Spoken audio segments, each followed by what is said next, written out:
Hello people, today we are going to learn about planning process group project management process.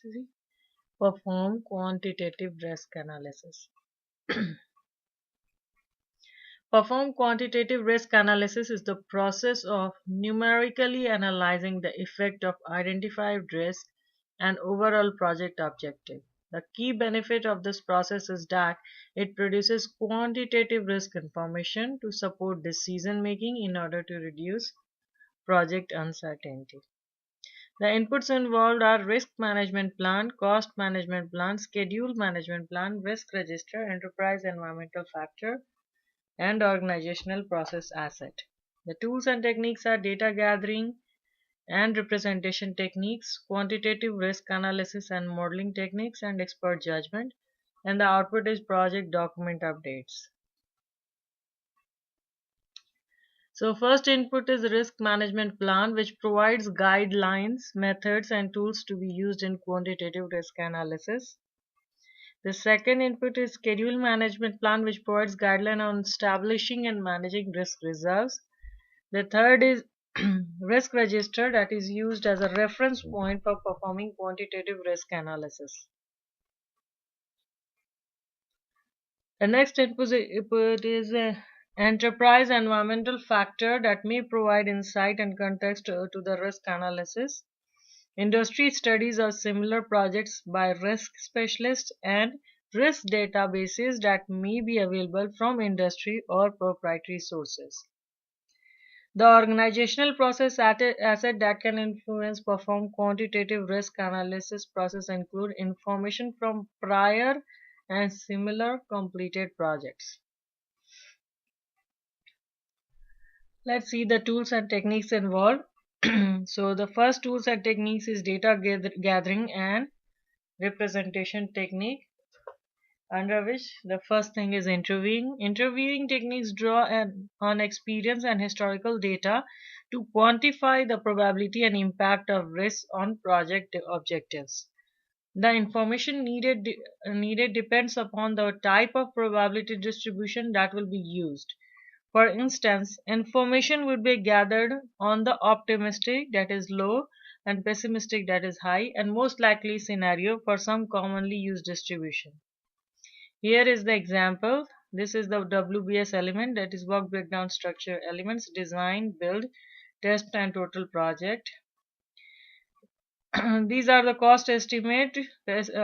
Optimistic optimistic is the low optimistic estimate of the cost, most likely estimate of the cost, and this is pessimistic image of the cost. So this is how you have to interview the relevant stockholder, and which will help you determine the 3-point estimate for each of the WBS element for triangular or beta distribution calculation. The next thing is probability distribution under data gathering and representation technique. So continuous probability distribution, which are used extensively in modeling and simulation, represent the uncertainty in values such as duration of schedule activities and cost of project components. Discrete distribution can be used to represent uncertain events such as the outcome of test or a possible scenario in a decision tree. The next thing is quantitative risk analysis and modeling techniques, under which the first thing is sensitivity analysis, which helps to determine which risks have the most potential impact on the project. It helps to understand how the variations in the project's objective correlate with variation in different uncertainties. Conversely, it examines the extent to which the uncertainty of each project element affects the objective being studied when all other uncertain elements are held at their baseline values. So this is the example of the tornado diagram.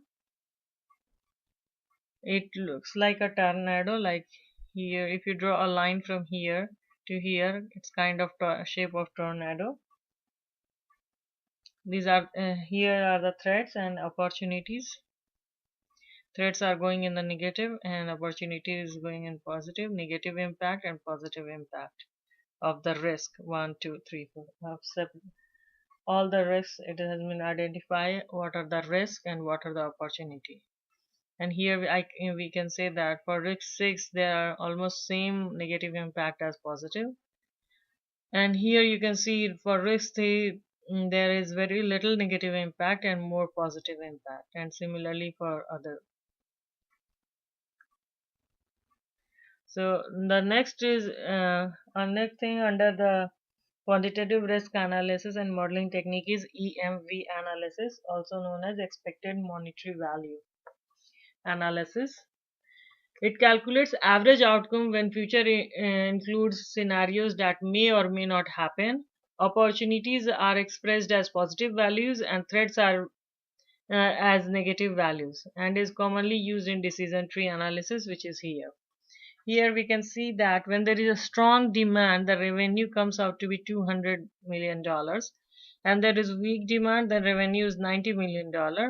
When we plan to build a plant, when we and the investment is $120 million, and here when we don't plan to build a new plant and we want to upgrade, the investment is only $50 million, but when there is a strong demand, the revenue is $120 million, and weak demand, the revenue is $60 million.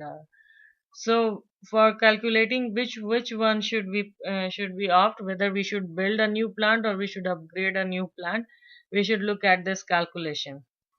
First we should assign the probability of strong demand is 60% and probability of weak demand is 40%, so on both the cases.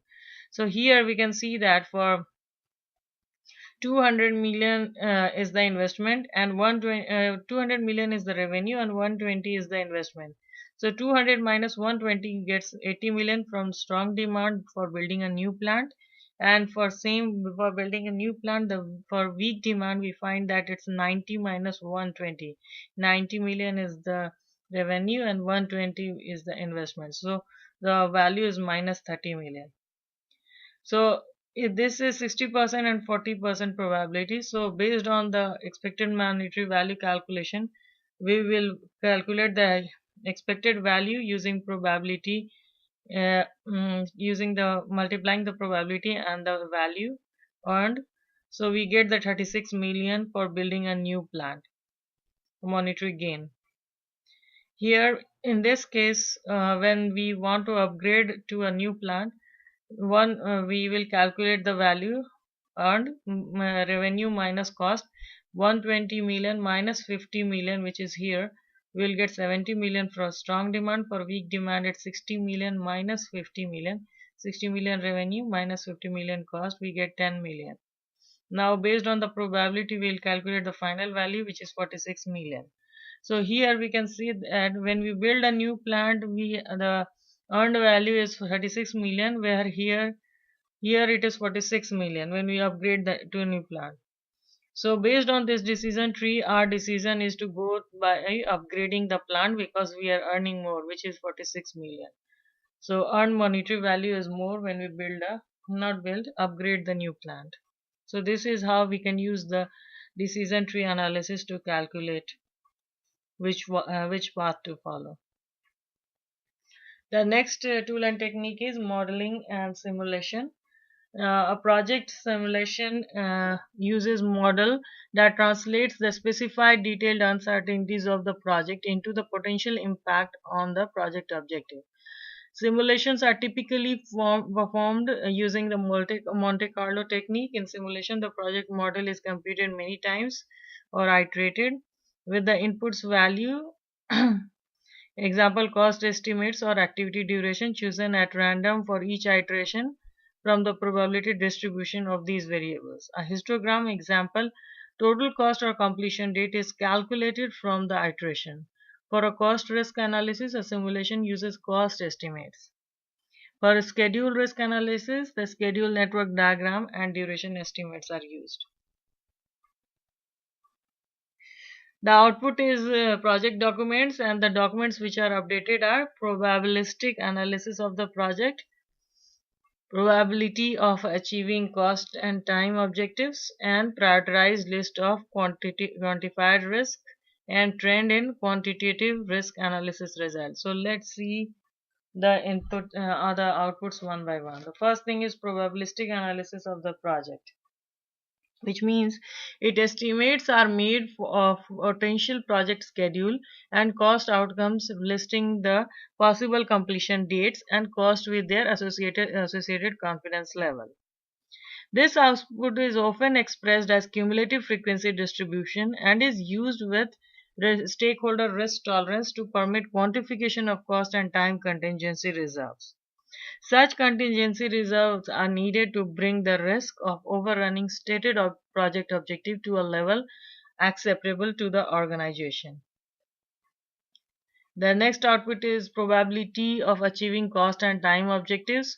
With the risk facing the project, probability of achieving project objectives under the current plan can be estimated using quantitative risk analysis results. Next is the prioritized list of quantified risks. The list includes those risks that pose the greatest threat or present the greatest opportunity to the project. These includes the risks that may have greatest effect on the cost contingencies and those that are most likely to influence the critical path. These risks may be evaluated in some cases through a tornado diagram generated as a result of simulation analysis. Trends in quantitative risk analysis result. As the analysis is repeated, a trend may become apparent that leads to a conclusion affecting the risk responses. Organizational historical information on project schedule, cost, quality, and performance should reflect new insight gained through the quantitative risk analysis process. So guys, I hope you got some idea on perform quantitative risk analysis. Next, we are going to learn about how to plan risk responses and so come back to my channel or subscribe to my channel for more videos on PMP and other geek topics. Thank you very much for watching. See you soon.